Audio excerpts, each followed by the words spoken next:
Estamos en la época de la cuarta revolución industrial, en una época donde la tecnología es sumamente importante.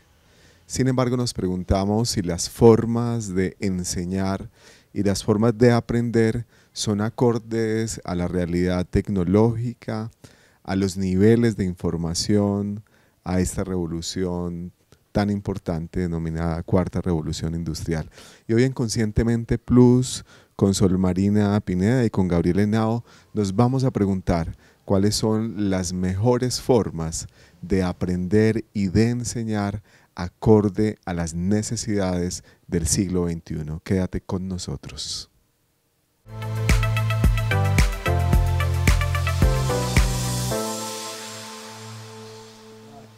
Estamos entonces con Sol Marina Pineda y con Gabriel Henao y quiero iniciar con una pregunta para Sol y tiene que ver con las características del sistema educativo actual, porque tal parece que llevamos 100 años sin que haya sufrido mayor modificación, a pesar de que estamos en una época donde incluso ya imprimimos en 3D y con problemas enormes como el cambio climático, seguimos enseñando como hace 100 años. ¿Qué opinas de esto, Sol? Hola Hermis. Gracias. Sí, definitivamente tenemos la misma técnica o la misma metodología, por darle algún nombre, al sistema educativo. Es triste, pero verdad que nos ponemos a pensar que tenemos una misma educación donde es un profesor magistral dictando su charla frente a 30, 50 alumnos, indistintamente colegios privados o públicos. O sea, eso sí es innegable, tanto en los dos, en el público o en el privado, se da el mismo número. Entonces el profesor dicta su enseñanza magistral y hace unas preguntas, los alumnos copian, van, aprenden y traen. O sea, son es muy estática, por decir algo, esa educación. Ahora se están generando movimientos y vamos a crear la necesidad de que bueno hacer un cambio en el sistema educativo, porque verdaderamente el siglo XXI no lo exige. Sí, Gabriel, es como si estuviéramos educando para empresas que ya no existen, ¿sí? Es decir, estamos educando para un trabajo predecible y repetitivo. Estamos educando para que la gente esté disciplinada y solamente obedezca. Educando para empresas, insisto, que no existen. ¿Qué opinas de eso, Gabriel? Pues no sé, Hermis, no sé qué tanto es para empresas que no existen. Han habido cambios y cambios abismales en todo este tiempo que hemos transcurrido. Sin embargo, la educación, hay una formación que nos están dando. Las técnicas que se estén utilizando se presentan por un tercero, que es el que nos trae esa información. Yo insisto mucho y he insistido mucho, no sé si te has dado cuenta, en que parte de esa formación debe estar dentro de nosotros y cada uno de nosotros. O sea, debemos iniciar con ese proceso de cambio de lo que tenemos que modificar para poder ser receptores de la forma que nos están haciendo y cómo nos están educando en este momento. Te voy a hacer un ejemplo, o vamos a hablar de algo distinto. Es cierto que nos quedamos estáticos frente a la forma como se está recibiendo la información educativa y estamos preparados simplemente para unos puestos, como nos los dicen, nos vamos preparando desde muy jóvenes o desde muy pequeños para el futuro. Entonces no nos están dando cierta liberalidad o cierta movilidad para recibir información de los puestos de trabajo o la oferta de trabajo que hay, ¿cierto? Claro, Sol y Gabriel, justamente aprendíamos exclusivamente de un libro y lo que buscaban los profesores en sus cátedras o clases magistrales es que ese libro se reprodujera en la mente de todas las personas que están ahí de manera igual. Sin embargo, Gabriel y Sol, estamos en una época donde es claro que el conocimiento tiene vida, es decir, el conocimiento se mueve a ritmos acelerados. Sí. Estamos en una época de mayor producción y donde la investigación produce conocimiento que rápidamente ya no sirve. Sí, las brechas, llamémoslo brechas, o el tiempo que transcurre para volver obsoleto un tipo de información con respecto a la otra, cada vez se disminuye más. Todas esas brechas van disminuyendo por los sistemas de información que existen hoy en día. O sea, la tecnología que tenemos hoy en día, Gabriel, es muy amplia. Ha tenido avances muy grandes. O sea, anteriormente nosotros decíamos que las cosas iban a cambiar de un momento a otro, pero de ese momento a otro se podría decir que eran 7 años, en un periodo mucho más largo. Se duplicaba la información cada 7 años. De un estudio que se hizo, una medición que se hizo hace en los años 2005, 1950, o sea, estamos hablando de hace mucho tiempo. Ajá. Pero ahora, en el 2000, empezaron a ver que los cambios estaban dándose mucho más rápido y que teníamos unos cambios de un momento a otro y que ese momento a otro es más o menos de unos 4 años. Y te estoy hablando para los temas que son de ciencias y tecnológicos, que es lo que estamos viendo ahora, cómo se están cambiando y cómo están modificando. Claro, Gabriel. Pero hay otro dato, o sea, frente a eso estamos viendo una proyección que en el 2020 los cambios van a ser cada 2 meses. Sí, te estoy diciendo, esto es ya. Sí. Y mira lo que veíamos, cada vez hablábamos, como hablábamos, creo que, si recuerdan en el primer programa decíamos, el celular que utilizabas y que habías comprado, ya, hoy era obsoleto y lo compraste hace un mes. Sí, eso es el periodo medio de vida de la información y cómo esa información se duplica a tal punto, como bien lo decía Gabriel, que en el 2020 la información se duplicará prácticamente cada 2 meses. Eso solo nos pone hoy en una situación muy interesante de pensar, y es que ¿qué hacer con tanta información? Porque la posibilidad de acceder a la información está ahí en una pantalla del computador. Sí, y ¿qué hacer con eso? ¿Qué hacer con esa información? Porque es verdad, es tanta información que tenemos a todo nuestro alrededor que es tan sencillo como ir al mercado, ir a buscar un producto, pero ver en una estantería 50 productos del mismo, entonces empezamos a mirar, entonces ya el ser humano empieza a mirar, pero entonces si vamos a las verduras, esta zanahoria tendrá estos fungicidas, todas estas cosas que le echan en la tierra, entonces no me sirve, voy y busco la que sea conserva natural, que la hacen directamente los campesinos. Entonces hay tanta información en los seres humanos hoy en día que nos van poniendo, claro, eso nos genera estrés. Para escoger tantas cosas, que uno sabe qué es lo que va a escoger.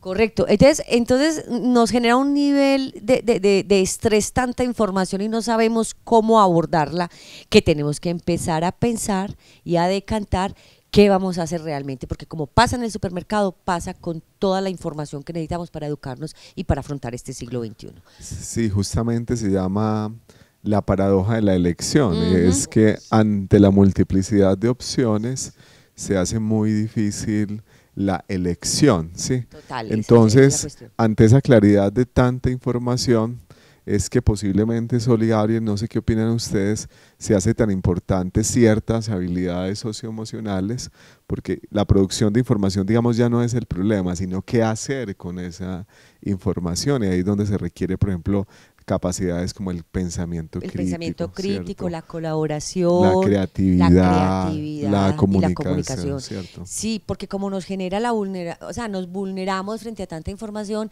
tenemos que empezar a generar en nosotros, a disminuir el estrés, tener un pensamiento crítico para saber realmente qué es lo que nos sirve y lo que no nos sirve, ser capaz de afrontar las diferentes situaciones y solucionar los mismos, tener la capacidad de la cooperación. Así es.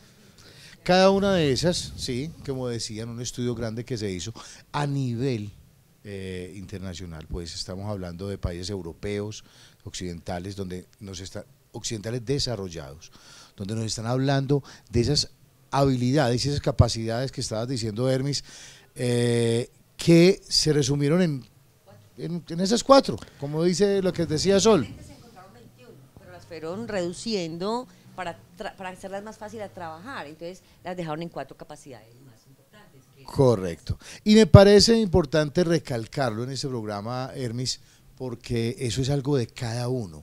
donde podemos nosotros fortalecer esas capacidades, como son esas 4C, que así fue como la denominaron en aquel estudio, donde hablaban de esa creatividad, la cooperación, la comunicación y el pensamiento crítico, que no se puede dejar a un lado, que no lo podemos dejar aparte, que es tan importante y básico a nivel laboral, a nivel educativo y a nivel familiar.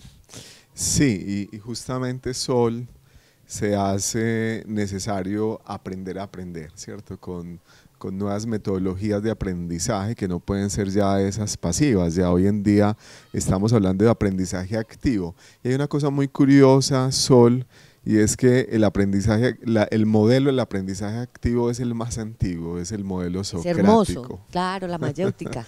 Que es preguntarse, ¿cierto? Es no quedarse ahí solamente recibiendo información de el docente, hombre o mujer, sino que se convierta en alguien que estimule a los alumnos y alumnas a que comiencen a hacer preguntas y aprender. Sí, es a partir de las preguntas interesante, aprenda. correcto, Dermis. Y es rico hablar y hacer aclaración en que no importa qué tan antiguo sea el método educativo, sino cómo lo están haciendo. ¿Listo? Hablábamos ahora que estábamos hace 100 años con la misma forma del profesor catedrático y todo el cuento, pero se está retomando la forma que decía Sócrates. Sócrates es antes de Jesucristo.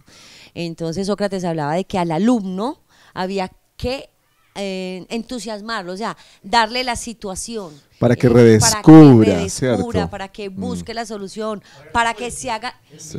Para que se haga preguntas, para que encuentre las soluciones a las distintas situaciones, para que sea capaz de generar, pienso yo, este pensamiento crítico, el que tanto se habla hoy en día. Es de la única forma, incentivar desde los primeros años de educación a los niños a que descubran ellos, y es simplemente los profesores, los padres, los que estén al lado de ellos, empezarlos a apoyar a todos los estudiantes.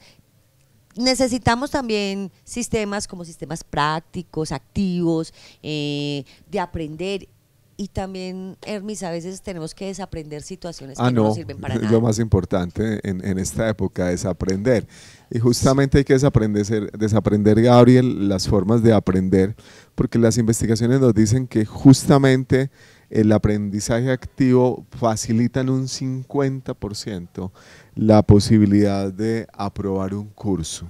Sí. Total, Hermis, yo te cuento una experiencia. Con Conscientemente Plus iniciamos, y cuando conocí que empezábamos trabajando con este tema, llevando esta información y transmitiéndola a la gente, donde yo venía con una escuela de que llegaba a ser muy repetitivo, donde encontraba la información, la transmitía a la gente y la dejaba ahí.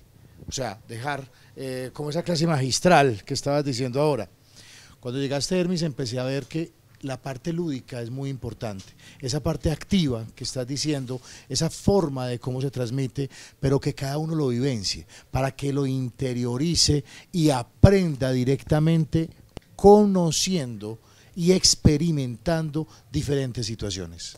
Justamente el aprendizaje experiencial se vuelve uno de las metodologías activas más importantes, así como el de preguntas que veníamos con Sócrates, pero hay otro también, Gabriel, y es el aprendizaje orientado a proyectos, es decir, es un aprendizaje que se hace más significativo porque tiene en cuenta un problema, y a partir de ese problema construye unos objetivos y orienta a los alumnos para trabajar en un área específica de interés.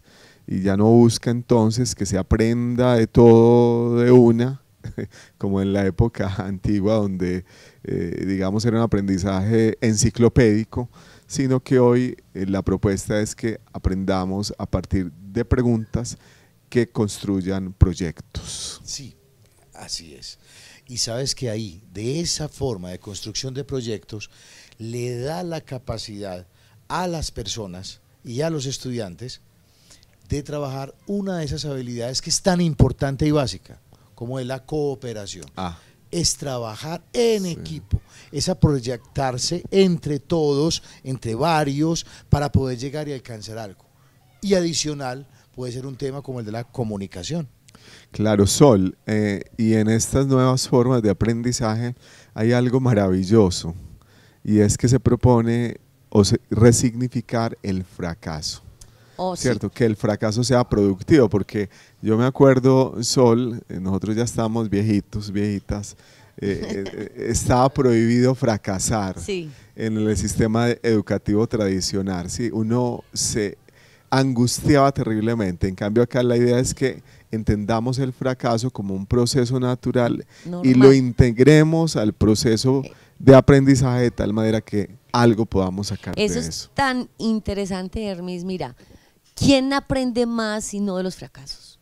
O sea, todos los seres humanos, esa es la base de nuestro aprendizaje. Error. Yo tuve un profesor de matemáticas, Sol, que nos enseñó la fórmula del éxito educativo. ¿Y cuál Decía E al cuadrado, que significa ¿Esfuerzo o qué? ensayo, error, ensayo, error, ensayo, error. Es que Y- esa es la Y vida. tuve un gran maestro también, Jorge Restrepo Correa, que al fracaso productivo lo llamaba acierto parcial, sin no mirarlo como fracaso ni equivocación, sino como se acertó parcialmente. Es decir, Correcto. como coloquialmente se dice, Sol, no sé si has escuchado, que aprendimos que por ahí ya no era. Exacto, aprendemos de los errores. Mire, si viene a nuestra mente esos grandes descubrimientos, yo creo que el que hizo el televisor, la radio, no fue de un día para otro. Ah, no. ¿Te imaginas? Perdón, Tomás Alva Edison con la Sí. luz, o sea, cuántas veces, más de 5.100 fueron más o menos lo que cuenta la historia para tener la luz hoy en día. Entonces, donde nosotros en el tercer fracaso, en el tercer error cometemos, nos aburrimos. No, es enseñar que tras cualquier fracaso hay un aprendizaje, por ahí ya no es. Yo estudié en una universidad que alguna vez los estudiantes de ingeniería hicieron una acera y al otro día la acera estaba regada o sea, hubo mucho bullying en esa época, que a estos ingenieros les regaba una acera, pero realmente ellos aprendieron que en cuánto tiempo tenían que quitar lo que sostenía el material que hace la acera. Entonces ya estos estudiantes aprendieron que tenían que dejarlo tantas horas más, aprendemos esa base de error. Y es enseñarle a los niños, a los jóvenes, a los seres humanos que el error, el fracaso pasa día a día y es un aprendizaje, que no es sentirnos fracasados. O sea, que si fracasamos o cometemos errores, el hecho es no sentirnos ni quedarnos ahí fracasados, porque son aprendizajes, definitivamente son aprendizajes. Gabriel, entonces necesitamos reformular completamente las formas de aprender y de enseñar respecto a las necesidades del siglo XXI. Sí, eso es una realidad, Hermis, y tenemos que aprender de esto. Aprender nosotros también. Aprender también esa forma de transmitir. Sin embargo, yo quiero dejarte un pequeño mensaje, Sí. de que esto no es únicamente de esas entidades educativas. El Estado tiene mucho que ver en esto y tiene que apoyar esas entidades para que haya una reformulación en la forma, en la manera de proyectar la educación y la formación. Pero ante todo también debe estar en cada uno de nosotros, en lo que nosotros manejemos y lo que nosotros conocemos. Debe haber la apertura desde acá para poder recibir lo que tenemos. Bueno, ya sabemos, estamos en la cuarta revolución industrial, donde se hace necesario aprender a aprender. Y justamente hay unas metodologías que se hacen necesario implementar en el área educativa para que se desarrollen esencialmente las capacidades socioemocionales a partir de las cuales los hombres y las mujeres del siglo XXI pueden vivir una vida mejor. Les esperamos en nuestro próximo programa de Conscientemente Plus. Muchas gracias por estar con nosotros.